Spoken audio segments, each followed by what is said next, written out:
everybody. I'm Cassidy, one of your Indianapolis Colts cheerleaders, and you're watching the Bleav in Colts podcast. What's going on, Colts Nation? I'm Lawrence Owen, back again with Bleav in Colts with my guys Rodney McLeod and Jerraud Powers. Guys, how's everything going? It's been a week since we've talked to each other and games, and actually it's been a little bit longer for Rodney here on the podcast because of your short week. How's everybody been? Man, I've been good. Coming off a great win, that made the weekend that much better, and blessed, man. It's a new week. It's Tuesday, so I'm feeling good. Sun's out, man, and can't ask for nothing better than that. How you guys? Man, I'm the same. Feeling good. Coming off from a week of the beach, kids back in school. So happy about that. Back to my routine of scheduling things through the week, but everything's good. Can't complain at all. Awesome. Well, we're going to go ahead and kick off in just a moment with the whole big win that you talked about, Rodney. Going into that game, there was going to be a lot of question marks across the line.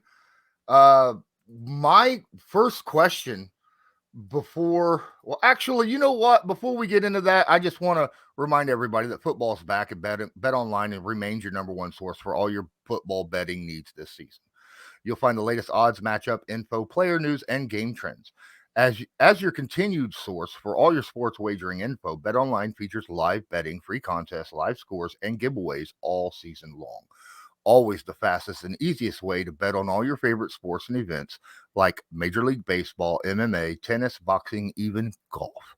Head to betonline.ag to join and receive your 100% welcome bonus with your first deposit. Make sure to use the promo code Bleav, that's BLEAV, to receive your rewards. Bet Online, where the game starts. So, Rodney, this was huge game. This was one of the best defensive special teams games I have seen in a long time. And again, the Colts get the win, and the other team's offense gets the blame. It is what it is. But walking in against a Russell Wilson team with the weapons that they have, and you guys come away and do what you do.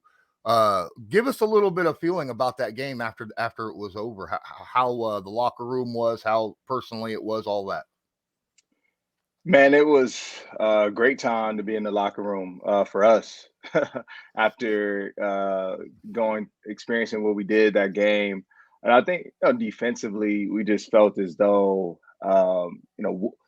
what defense was going to make the most plays, the biggest plays of that game. And it's kind of a bend but don't break, kind of mentality is that, man, whoever gives up the first touchdown in this game ultimately is probably going to lose, right?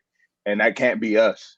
That's all we were, telling ourselves is, man, like, you give us an inch, we're going to defend it. Whatever it takes, we're going to get it done tonight, man, and we won't be denied. That was my message, to the defensive backs before the game.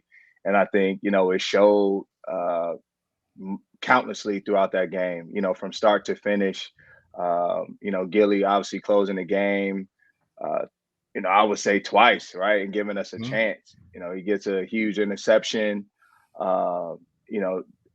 in regulation towards the end to set up our offense, and then we turn back around at OT, and he gets a huge pass breakup. But I think everybody, of course, the viewers out there, nobody wants to necessarily see that type of game nowadays. A good, defensive game. I think of like that old Baltimore Ravens 2004. Where you got Ray Lewis, Ed Reed, and Suggs and those boys, and that's what it felt like. And I thoroughly enjoyed it. I don't know how many of those type of games I want, but at the end of the day, good for a couple. But it felt good to just walk away with that win, and knowing that all the work we put in paid off. Man, I enjoy defensive games. I just think, especially on a primetime setting, I know, fans for the most part, like you said, want to see more points scored, more entertainment, more exciting. I guess when it comes to those type of fans that like that type of football. But from my Yeah. perspective, it kind of puts the spotlight on the defensive guys that's making the plays, because it becomes this big defensive battle to where you can't have that many mistakes or it might cost you the game. Just tell the fans a little bit about the emotions and everything that's kind of going on feeling wise during the course of a game when you can't really mess up or give the other team any type of advantage because it's such a defensive battle. Yeah, it's intense, to be honest, and not saying that uh, every other game isn't as intense, but when you're seeing how the game is flowing and the way things are operating on both offensive sides of the ball, you're put in a position where, man, you have to. It's a field position battle. It's a turnover type of game, and to be honest, you're going out there like, man, I can't be the one. I can't be the guy. You know what I'm saying? Whether it's a tackle, whether it's a one-on-one matchup, ball gets thrown in the air. I was so upset about my pass interference call that was made because I knew the magnitude of that. You know what I'm saying? We now give them a chance to extend their drive. That was a second and 10 play. You know, I felt like it was perfect coverage, if you ask me. And so, now we move on and you now set up third and 10. But now we get the flag. Now it's a new set of downs. And who knows what comes of that. We walked off that field and made them and forced them to pump, which was great. But those are the thoughts that are going through your head. Everything is magnified that much more, as you said. You can't have, any sort of hiccup, miscommunication, false step, bad eyes. Like those are critical, but even more in a game where it came down to 3 points, right? And there were so many huge plays in that game. I think about the Grove block field goal, and that just shows you, man, like how it takes. Football is the ultimate team sport, man. And that game we had to do it in all three phases. Every um, I think side of the ball showed up and played their part when they had to. Absolutely. And a guy that really came out, the rookie, Thomas. Oh my goodness. He is having heck of a start to his Rod career out T, there. Rod T, man, Yeah. I like him, He, man. I like oh, he plays.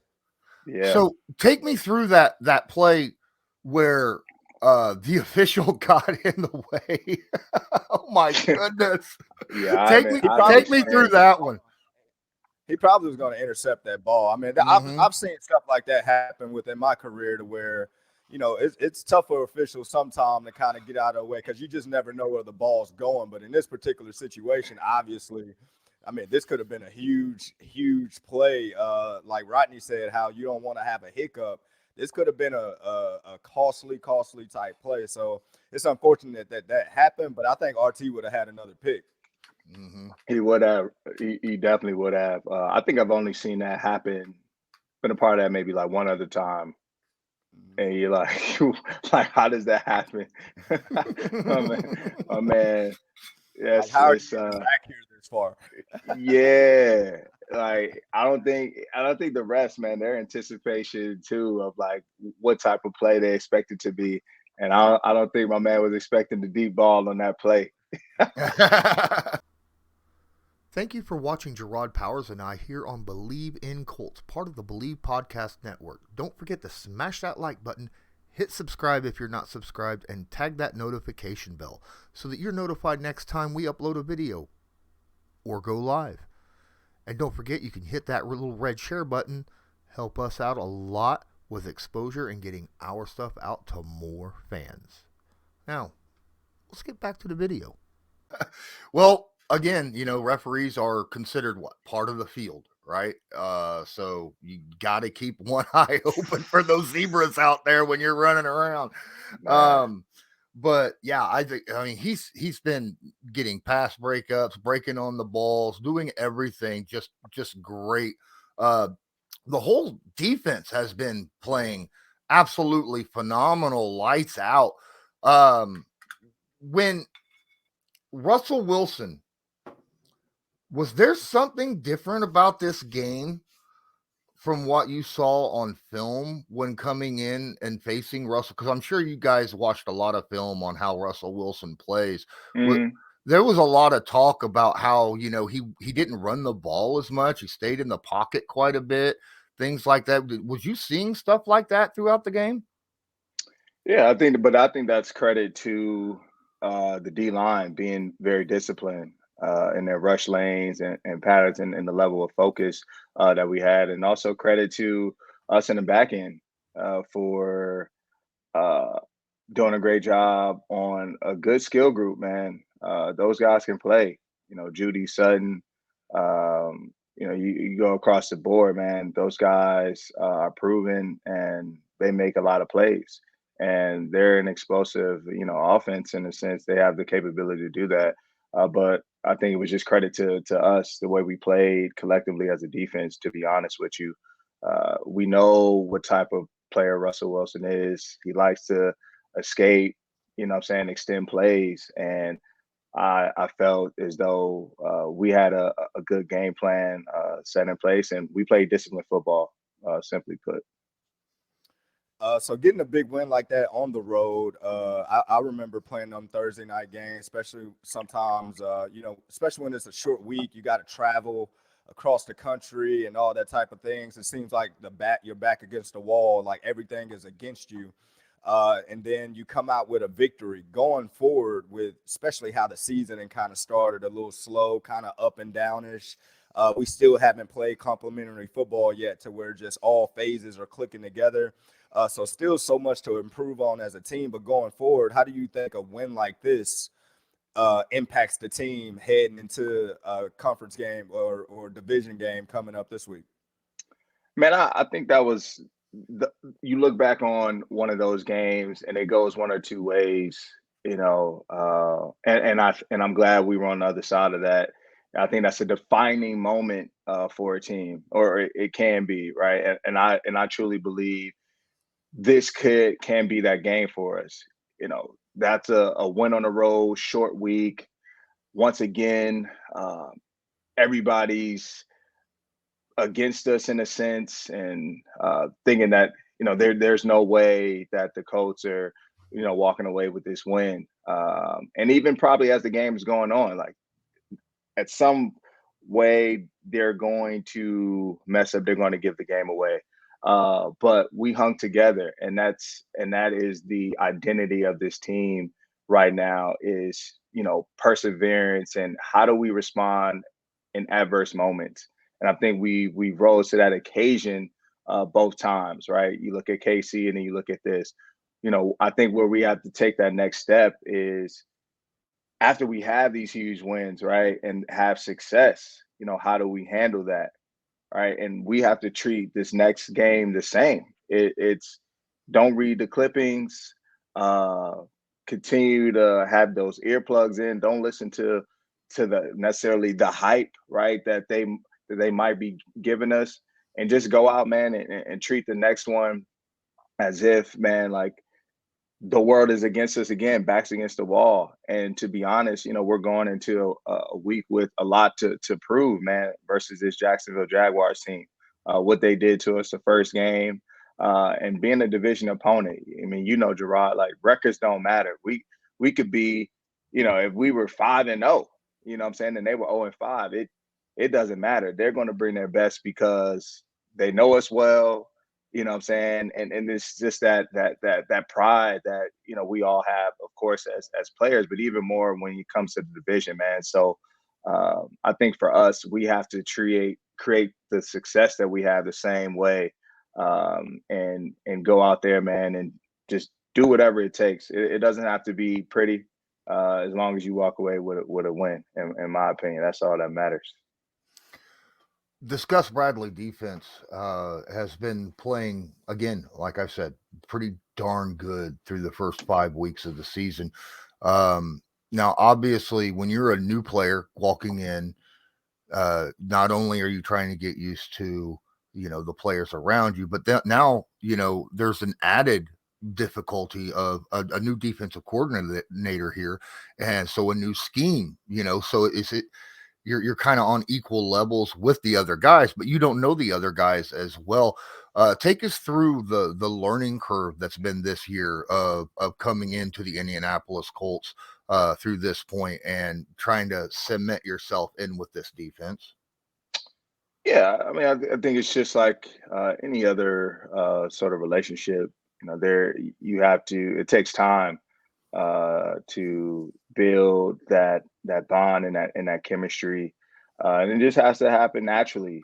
To be honest with you, but um, I haven't had I haven't had to do this in some time where I'm actually stepping into, a different locker room, right? And trying to now learn the culture, learn the way of how things are done on a particular team. I've been fortunate enough for the past 6 years to be on the other side where people are coming into, you know, my culture or our culture that we created, right? And I was already a part of. So, now when you just walking in, uh, you have to identify what that is, what that looks like. And really it's just buying in. I think that's the biggest thing. The quicker you buy in and you embrace everything that comes with now this new team, this new identity, new way, the quicker that I Bleav that relationship starts to form and it becomes what it is, right now. So I think I see a lot of that, man. I love this team. I love my teammates, and man, wouldn't want to go to battle with any other group. You know what I'm saying? To be honest with you. Jerraud? I like it, man. I like the transition. I like the fact that India is settling well. I'm kind of out of the Denver questions. It seemed like so long ago because of the Thursday night game or whatnot, man. But I'm still excited about the season going forward. I know we've had our slow starts. The fans been killing us, which that's nothing new when they come to us in slow starts. But like you said, you can have some defining moments in a season that change the whole course of the season. And even though we haven't kind of put it all together yet, kind of lets you know, like, man, we got so much more we can do as a team. Like, we've beaten some really, really good football teams. Like, when you watch the Chiefs play last night, you're looking at them like, damn, like they're a really good football team, and we beat Yeah, them. Then you yeah, go on the road, tough Thursday night game, you beat a Bronco team on the road. So I'm still of the believer, as a former player who's been through these emotions and been through these type of seasons, that I mean, it's still a lot of football to be played, and it's still a lot of teams that's still trying to prove themselves. And then when you look at the record from top to bottom across the NFL, everybody's about a game or two apart. I mean, it's a couple teams. You look at the Eagles, undefeated. I want to say it's a couple more one-loss teams or whatnot. But for everybody else, you're still in the thick of it. So I hmm think some people, when it comes to our fan base, gotta relax a little bit. It's a lot of football to be played, and we got a lot of damn good football players on our team. So I'm so excited about this year. I got too many friends as Titan fans that's been blowing my phone up, talking trash, former players, and all that. So I'm ready to get this division back, man. Beating Jacksonville, yes, sir. going over there, beating the Titans, man. So we got to just get that excitement back. People acting like this is like week 14, week 13, and the season is about to end, and we're not where we need to be. Like, man, the season just started a month ago. Everybody is Yeah, still in the thick of it, man. yeah, Absolutely, absolutely, and we understand. Everybody understands. There's still a lot to improve upon, especially on one specific side of the ball. But right now, 2/3 of this team is clicking very, very well, right? And that's good to see at this point of the season. I got one more question, but before I do that, is there anything that you would like to bring to light with for people listening or watching right now about this last game that maybe you want to talk about a little bit, Rodney? Oh, nah, man, I don't really have, too much. I All right, don't have all too right, much. all right, all right. Well, my question, if you're allowed to say it, if you're not, or if you have to paraphrase, that's fine. But the message at halftime, because as close as this game was, whether it was a coach or a player or something like that at halftime in the locker room, trying to get everyone hyped up for the second half. Was there a specific message that was brought across to get the team to continue to play the way they were in the first half? No, I mean, I would say on the defensive side of the ball in particular, man, we just challenge ourselves to keep things, right where they are. And honestly, how can we elevate, right? What do we need to do right now at this point to change the outcome or the course of this game? And I think for us, that was turnovers. And I think we got that.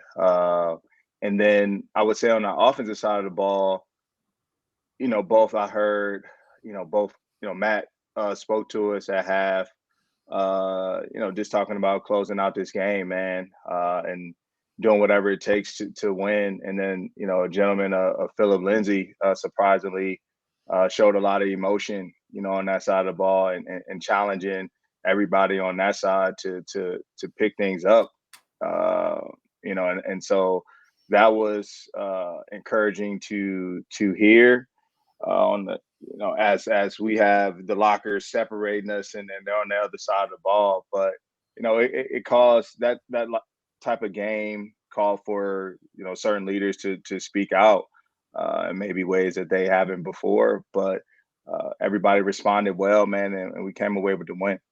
Awesome. That was a great victory. I don't care what people say about the so poor points. Look, there was the Texans Jaguars game this past Sunday that had fewer total points than what the Colts Broncos did. Okay. There was a touchdown scored in it, but hey, it happens. Those are great defensive games. All right. So I'm excited about defensive play as well, Jerraud. I always have been. I think that'll do it for this episode of Bleav in Colts, going over the Broncos game from last Thursday. Thank you all for watching and listening. Please smash that like button, subscribe, download this to whatever platform you're listening to. And until next time, I'm Lawrence Owen. That's Rodney McLeod. And with us again, of course, is Jerraud Powers. This was Bleav in Colts, brought to you by Bet Online. And as usual, go Colts. Do you believe?